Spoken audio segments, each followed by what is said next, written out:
Bonjour à tous, c'est Loser Killer qui vous parle pour une nouvelle review vidéo, aujourd'hui consacrée à un ensemble de jeux Lego Nexo Knights sorti en 2017. Il s'agira de la référence 10356, The Stone Colossus of Ultimate Destruction, ou en français, le colosse de pierre de la destruction suprême, 785 pièces et 74,99 € pour le prix.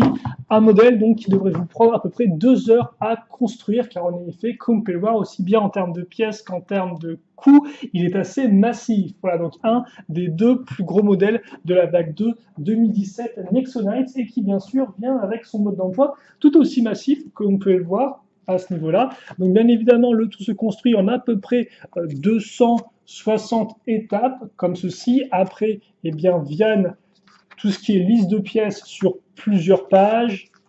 Voilà, les habituels, où sont les Nexo pouvoirs, comment les utiliser, les scanner, etc., etc.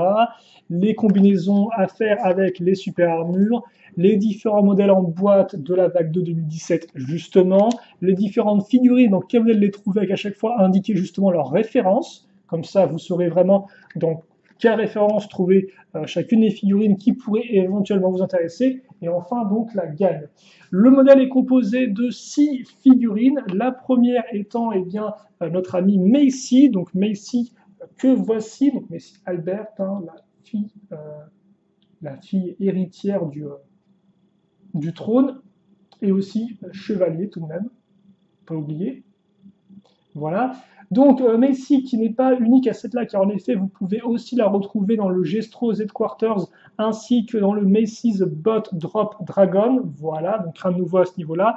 Elle vient avec sa petite armure forcément, comme ceci, et bien évidemment la tête qui va bien, donc toujours la même tête 2016, aucune différence à ce niveau-là pour ceux qui auraient des figurines de Messi en 2016. Et par contre le casque a sa petite visière orange transparente de 2017. Voilà. Macy vient avec une nouvelle pièce, enfin une nouvelle massue, donc qui est assez intéressante, et qui d'ailleurs utilise la nouvelle pièce cylindrique avec les petites pointes sur les côtés. Et elle vient aussi donc avec eh bien, son bouclier ainsi que le premier Nexo pouvoir de ce modèle qui est Commanding Shout, cri de commandement, et qui est aussi disponible dans la super armure de Clay ainsi que dans les sachets de Nexo pouvoir vague 2. Donc autant vous dire que lui, vous pouvez le trouver dans d'autres modèles. Ensuite, au niveau des chevaliers, même si plus vraiment, vous allez avoir eh bien, une figurine exclusive, à savoir Stone Clay ou Clay de pierre, car en effet, Clay Morrington eh bien, s'est fait un peu attraper par Monstrox et donc est devenu pierre, comme vous pouvez le voir, sans trop spoiler plus que ça, la série animée. Et donc, nous avons affaire à un tout nouvel imprimé qui justement reprend sa forme d'armure, mais justement avec un design de pierre, le tout est bien parcouru d'éclairs comme c'est la norme chez l'armée de pierre. Et ce n'est pas la seule pièce recolorée, car comme on peut voir, l'armure aussi a une nouvelle couleur, avec ce bleu azur, bleu turquoise et les couleurs transparentes bleues qui vont bien. Et il en sera de même pour la tête. Donc il y a une nouvelle expression faciale énervée, et là encore les petits yeux jaunes de pierre, et le côté normal de Clay Morrington, comme on l'aime. Le casque, lui aussi, aura le droit à ces nouvelles couleurs, idem pour la visière, comme vous pouvez le voir. Et donc, il n'y a que Clay jusqu'à présent qui a eu le droit au retour de Recolor, forcément. Et sa Claymore, Fidel Claymore, aura elle aussi le droit à sa coloration version armée de pierre. Et donc, une figurine exclusive qui, honnêtement, est vraiment très bien réalisée, qui vient d'ailleurs aussi avec son petit bouclier. Alors, par contre, il faut que je le mette comme ceci. Et donc, celui-ci, c'est Haunted Armor ou Armure hantée, et il est exclusif à ce set-là. Donc je vous laisse le scanner si vous voulez. Et d'ailleurs, Clay qui viendra avec son bouclier ainsi que des petites ailes. Et donc là, vous avez Clay au complet.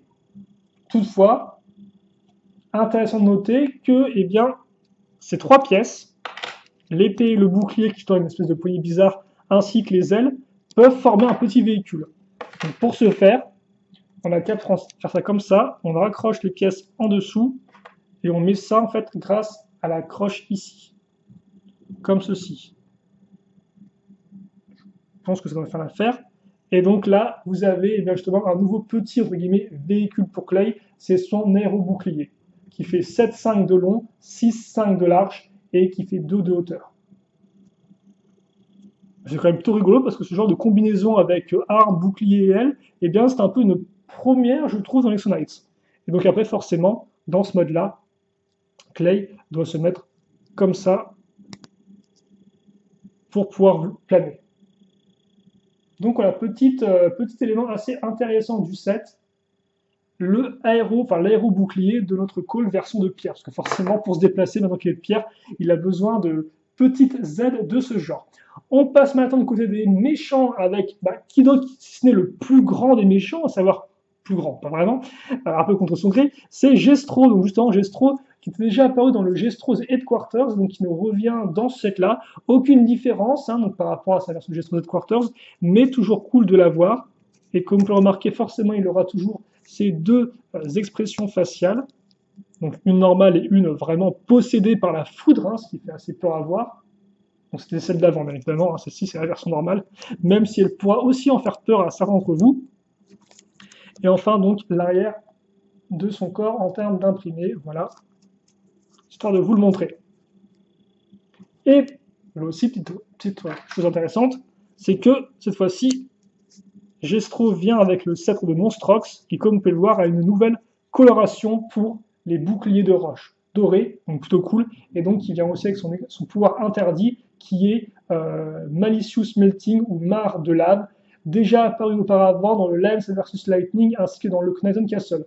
Donc celui-ci, c'est le Nexo pouvoir qui est le pouvoir interdit, là encore, qui est effectivement le plus répandu. Et d'ailleurs, le second pouvoir interdit que vous allez avoir dans ce set, c'est Corrupting Crush ou Fissure Destructrice, qui est ici. Et qu'on retrouvera sur le modèle en lui-même plus tard. Pour les monstres, nous aurons aussi une figurine qui est exclusive par contre, contrairement à Gestro, c'est le Général Général Garg, excusez-moi.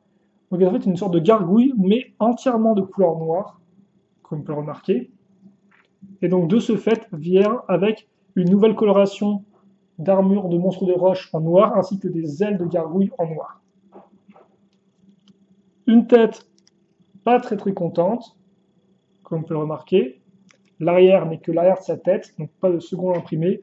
Et là encore, recoloration. Donc en fait, c'est un peu comme Clay, mais écoutez des monstres, à savoir qu'on va avoir un personnage qui va utiliser des pièces entièrement recolorées dans une teinte de couleur particulière. On peut peut-être pas non plus trop là, je vais faire mon mieux pour que vous puissiez le voir. En tout cas, vraiment une très belle figurine que ce général Garg. Et donc, il vient forcément avec son arme, mais bon, l'arme, elle, est un peu moins intéressante par rapport au reste des nouvelles pièces que présente Garg. Voilà. Et enfin, pour terminer avec les monstres, vous aurez donc un brickster, ou bricker en français. Donc, l'imprimé est utilisé sur un bricker qui apparaît dans le Gestro's Headquarters là encore. Par contre, après, en termes de fabrication, avec ce type de pièce-là, il est exclusif à ce modèle-là. Attention, il y a très peu de bricksters qui sont identiques l'un à l'autre, même si ça arrive pour un cas en particulier. Et enfin, on se quitte avec nos petits boules ou cabochons en français, avec un imprimé exclusif pour ce set-là.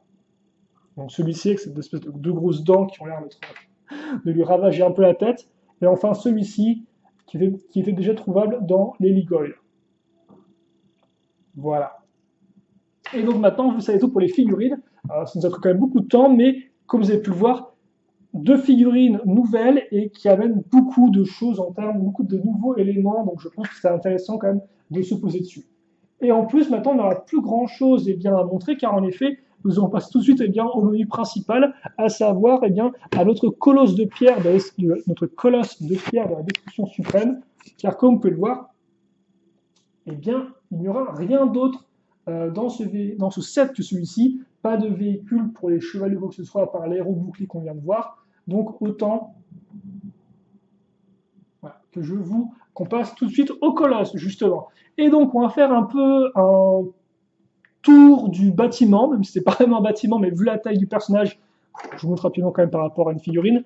Comme vous pouvez le voir, il est sacrément impressionnant, c'est un peu une sorte de tour sur pattes. Et donc justement, en parlant de pattes, autant commencer par ces dernières pour cette vidéo review. Donc on peut avoir des pattes qui seront accrochées sur un angle prédéfini grâce à ces pièces-là, ici et là, donc qui permettent de donner une forme qui part sur les côtés, voilà, afin là encore de rendre le modèle plus solide parce qu'il va occuper plus de place au niveau de la terre ferme. Après, pour les pieds en eux-mêmes, quelques pièces pentues. Ce qui est important avant tout à retenir, c'est l'usage d'une pièce de pierre entièrement transparente et derrière surtout la prison. Donc ça rappellera forcément le véhicule de Runa, le Runa's Lock and Roller, qui avait aussi un peu ce type de pièces de prison plus pièces vitrées à l'avant. Et donc ça, vous l'avez sur les deux jambes étant identiques l'une comme l'autre. Après, pour le reste, c'est du classique, des pièces avec une forme rocheuse, ainsi que des grosses plaques ici qui permettent de rendre le tout plus solide et aussi de faire en sorte que vos figurines puissent grimper sur le monstre, ce qui est un aspect assez intéressant et assez important sur lequel je reviendrai par la suite. Après, nous passons au corps. Le corps est fait, lui, avec une pièce toute faite de tours, entre guillemets, de murailles, comme on peut le voir, qu'on connaît bien, vu qu'on l'a vu déjà dans le Fortrex, par exemple, ou encore dans le repère volcanique de Gestro, voilà. Vous noterez les pièces noires, alors vous ne pouvez pas en voir ici, mais il y a une poutre noire technique qui permet de rendre le modèle encore plus solide et renforcé. L'arrière a une petite cage pour mettre une caisse qui d'ailleurs ne contient absolument rien, donc c'est à vous de mettre bouclier ou autre arme ou cabuchon si vous le souhaitez. Mais en tout cas, c'est vrai que là, il n'y a rien d'autre si ce n'est ça.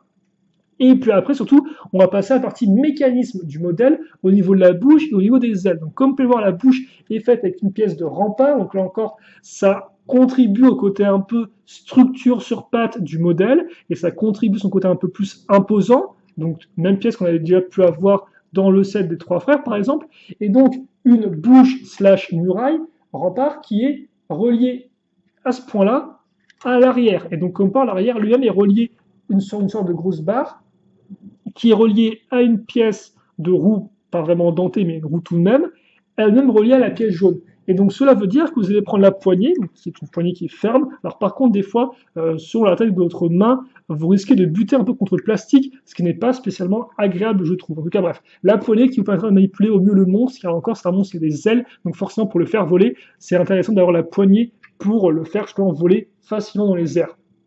Et aussi une poignée qui permet à votre pouce d'accéder justement à la pièce jaune qui est ici. Et quand je vais appuyer sur la pièce jaune, comme on peut voir d'avant en arrière, eh bien, je vais faire bouger la pièce comme ça d'avant en arrière, donc ce qui va battre les ailes, on verra ça juste après, et surtout ce qui va aussi ouvrir et fermer la bouche. Comme ceci. Donc grâce à ce mécanisme tout simple de roue à ce niveau-là. Voilà. Et donc d'ailleurs, l'aile, je vais vous la montrer.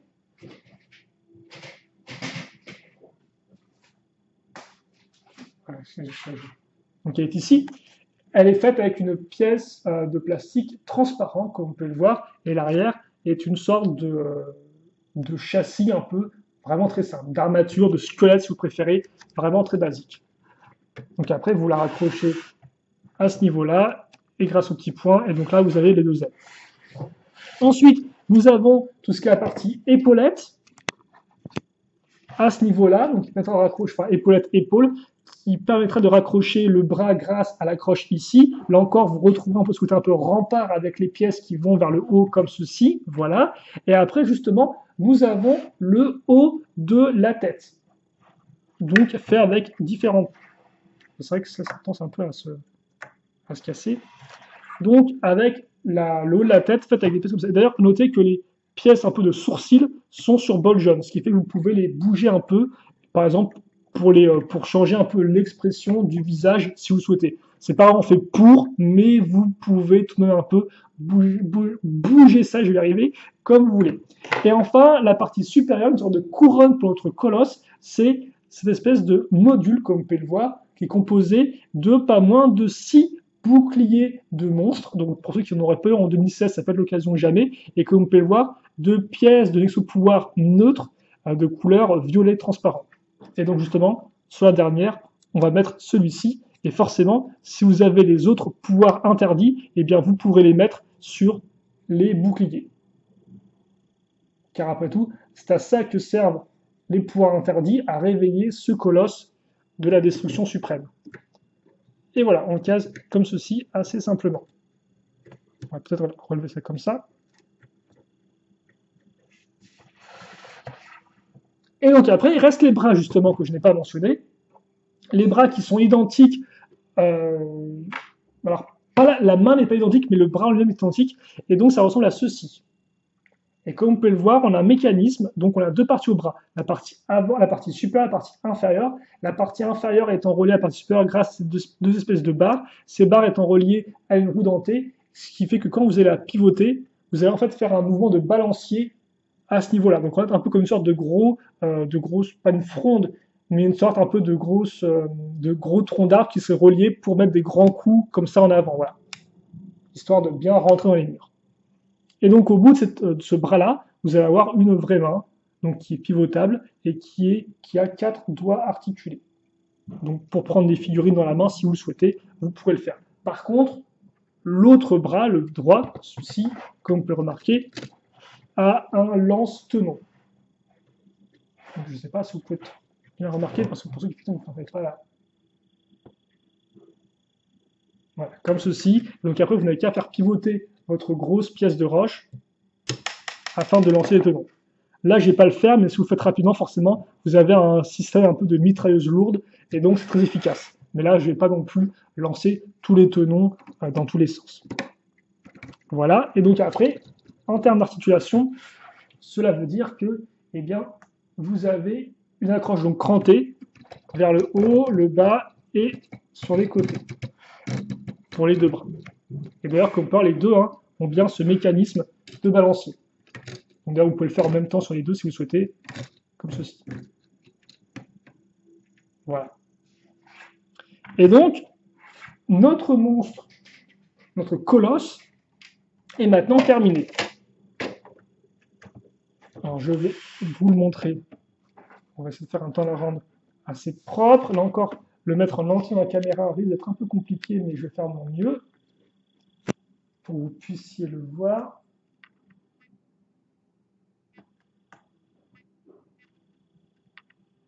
Comme ça. Et donc, par rapport à une figurine traditionnelle, je vais mettre Messi, voilà à quoi ça ressemble. Donc, comme on peut le remarquer, il est vraiment très massif comme monstre. Même Infernox, un monstre de lave de 2016, qui était sorti donc justement l'an dernier et qui était assez massif, n'arrive qu'à ce niveau-là. Donc c'est pour vous dire que vraiment celui-ci est quand même très important en termes de taille. Et donc en termes de dimension, il fait, alors avec les ailes, 42,5 de large, 14 de profondeur et 31 de largeur. Alors après, sans les ailes, il fait 22 de large, 14 de profondeur et 25 de hauteur. Voilà. Donc comme on peut voir en hauteur, déjà c'est 31 cm avec les ailes, très impressionnant également en largeur, 42,5, c'est vraiment massif. Et je vais quand même essayer de montrer un peu mieux le mouvement des ailes, donc, comme ceci. Bon, là, j'ai le bras qui est un peu... voilà.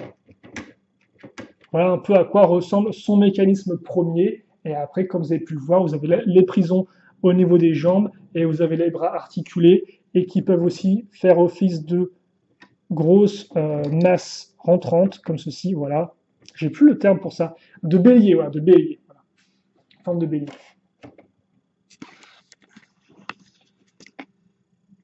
Un peu mieux vous montrer, et on pourra donc maintenant passer au bilan de ce modèle-là. Comme ceci, donc il est vraiment imposant, si vous voulez, comme on peut le voir de ce point de vue. Et donc, qu'est-ce que j'aime, qu'est-ce que je n'aime pas dans ce set, est-ce que je vous le recommande ou pas? Eh bien, je vais tout vous dire. Donc déjà, moi, ce que j'aime bien dans le set, c'est sa sélection de figurines. Je n'ai rien à redire, à voir Clay de Roche, à voir Général Garg, deux figurines vraiment qui ont plein de pièces de nouvelles couleurs et qui en plus sont vraiment très complètes telles quelles. C'est cool. Gestro, en plus, est une figurine assez rare. Donc vraiment, je n'ai rien à redire sur la sélection de figurines et de Nexo Pouvoir. Je trouve que c'est vraiment très efficace. Ça, c'est un plus de ma part. Voilà. Ensuite, quant au colosse en lui-même, j'aime beaucoup le concept. Alors j'aime effectivement beaucoup le concept parce que j'aime ce côté, comme j'ai dit, monstre, un peu structure, une sorte de grosse tour sur pattes qu'on doit gravir, que les chevaliers doivent monter dessus, grimper dessus et tout. Et justement, ce côté de structure de grimper dessus est renforcé par ces espèces de grosses plaques ici, qui peuvent sembler un peu grossières en termes de design, parce qu'il n'y a même pas de petites pièces, il nous faut une pentue pour faire un côté un peu rocheux, mais toutefois, je pense que ces pièces-là, eh bien, servent justement pour mettre le personnage dessus, pour le faire grimper sur le monstre, afin qu'il le gravisse. Et d'ailleurs, vous avez même ce type de pièces-là au niveau des bras, voilà. Et donc, les tenons ici, les remparts là, les remparts aussi au niveau de l'avant, eh bien, tout ça fait qu'on a justement ce côté de monstre à escalader, ce qui rappellera un peu le jeu, enfin, ce qui moi personnellement me rappelle un peu le jeu vidéo Shadow of the Colossus, qui était un peu dans le même genre, il fallait grimper sur des sortes de gros boss géants, gigantesques. Et bien là, c'est un peu ce côté-là, et je trouve vraiment ce concept super intéressant et plutôt bien fait. Et c'est là justement où, par contre, on va atteindre les choses que j'aime pas trop, même si avant ça, toutefois, j'aimerais bien revenir sur le fait que je trouve que les bras béliers sont une bonne idée. La tête aussi est quand même relativement bien faite, et j'aime beaucoup la couronne de Nexo de pouvoir interdit qui est vraiment bien réalisée aussi. Après, c'est vrai qu'en termes d'exécution pure et dure, ça reste avant tout un modèle qui est très carré. Et forcément qu'il est très carré, parce qu'il doit être solide. Et ça, par contre, c'est un point positif. Alors certes, moi, entre guillemets, je joue pas vraiment avec, donc c'est vrai que je suis pas vraiment le testeur idéal quoi pour pour ce type de modèle-là et tout, mais le côté solide, au moins, il est présent.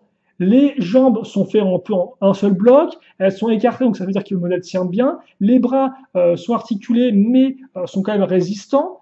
Donc honnêtement, on a un modèle qui est solide, qui risque de ne pas se casser trop facilement, qui est vraiment bien renforcé de gauche à droite, mais forcément, ce côté solide implique que vous avez un modèle qui est un peu moins bien articulé, forcément, ou alors justement qui est une structure qui ne part pas trop en tous les sens. Et donc je veux bien que les monstres de pierre soient des monstres assez carrés de base et tout, mais voilà, lui c'est vraiment un monstre qui est tout droit, qui est tout carré, qui est comme ça en face de vous. C'est impressionnant. Il n'y a pas à dire, en termes de taille, il est impressionnant. Ça, je ne l'enlève pas. Mais après, c'est vrai qu'en termes de design, moi, il me fait un peu ni chaud ni froid, si vous voulez. Mais après, c'est aussi avant tout des questions de goût personnel. C'est vrai que moi, je suis un peu plus dans le côté, j'aime mes monstres un peu plus courbés, un peu plus menaçants. Et lui, certes, il est menaçant par la taille et tout, mais après, là encore, la taille, elle est gagnée en partie par les ailes, quoi. Et là encore, c'est que les ailes en plastique transparent, je suis pas un grand fan. Je comprends pourquoi c'est fait, mais c'est pas ma matière préférée au toucher, ni au visuel, voilà. Après, voilà, ça reste impressionnant en termes de taille, mais en termes de design, moi, ça me laisse un peu comme ça, quoi. Mais après, ça reste quand même un beau concept, et je suis content que Lego l'ait fait. Donc, j'ai quand même vous montrer tout ça et tout. Donc, en fait, pour mon avis, c'est vrai que j'ai pas vraiment d'avis à vous donner, à vous dire achetez-le ou pas. Parce que c'est vrai que moi, je trouve qu'avec ce qu'ils avaient, je comprends pourquoi on a ce résultat-là. Quand il fait un modèle solide, il est solide, il est imposant, et de ce fait, je pense qu'il atteint son objectif. Voilà. Je veux dire, objectivement parlant, aussi objectif que je puisse être, ce qui est d'ailleurs un peu une contradiction, je pense qu'ils ont bien fait leur boulot. Parce qu'il est solide, il est massif, imposant, et il file un peu les pétoches.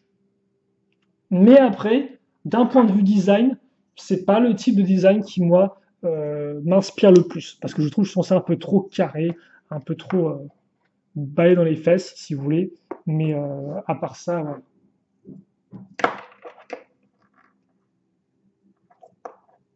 Après, comme vous avez compris, les figurines sont de qualité. Donc ouais, ça va en tout un modèle que je vais quand même conseiller aux gros fans de Nexo Knights, parce que je pense qu'en termes de véhicules monstres, de set monstres, il y a un peu mieux pour moins cher, surtout parce que là encore, c'est un set qui est assez coûteux. Mais toutefois, effectivement, si vous êtes un gros fan de l'armée de pierre ou que vous voulez avoir justement un modèle assez imposant, eh bien pourquoi effectivement ne pas vous laisser tenter par ce modèle-là. Voilà. Si vous avez bien sûr la somme à mettre derrière.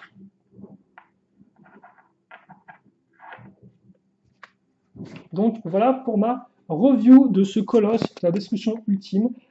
J'espère qu'elle vous aura plu. Si toutefois je n'ai pas répondu à toutes les questions que vous auriez pu avoir, eh bien n'hésitez pas à les poster en commentaire de la vidéo. Je ferai de mon mieux afin d'y répondre le plus vite possible. Voilà. Bien sûr, vous aussi, n'hésitez pas à me donner votre avis sur le modèle. Hein. C'est pour ça que je vous dis souvent, posez vos questions. Mais vous, n'hésitez pas à me donner votre avis sur le modèle. Est-ce que vous avez le même avis que moi? Est-ce que à l'inverse, vous l'avez vraiment trouvé super méga giga cool et vous aimez beaucoup ce design-là? Donc n'hésitez vraiment pas. En tout cas, je ne peux que reconnaître que c'est avant tout un nouveau concept dans Nexo Nights qu'on n'avait pas vu auparavant.